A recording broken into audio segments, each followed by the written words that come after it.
আমি বলছি এখানে বিকৃত করা হয়েছে। মির্জা ফখরুল ইসলাম আলমগীর সাহেব বলছিল এই আন্দোলন শিক্ষার্থীদের আন্দোলন, এই আন্দোলনের সাথে পরে উনি কিভাবে আবার বলে যে এটা ওনাদের 17 বছরের আন্দোলন।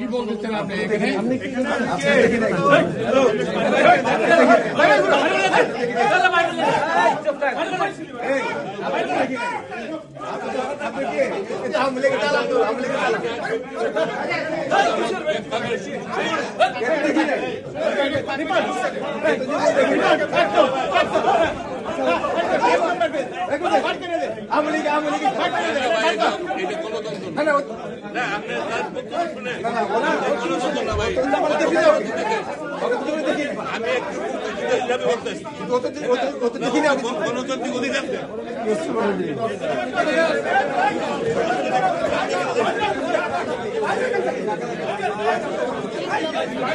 প্লিজ শান্ত হন, প্লিজ প্লিজ আপনারা শান্ত হন, এখানে বিশৃঙ্খল করা যাবে না। প্লিজ শান্ত ভাই, আপনি পারবো ওখানে বসেন, আপনার সাথে কনসার্নের কথা বলবেন প্লিজ।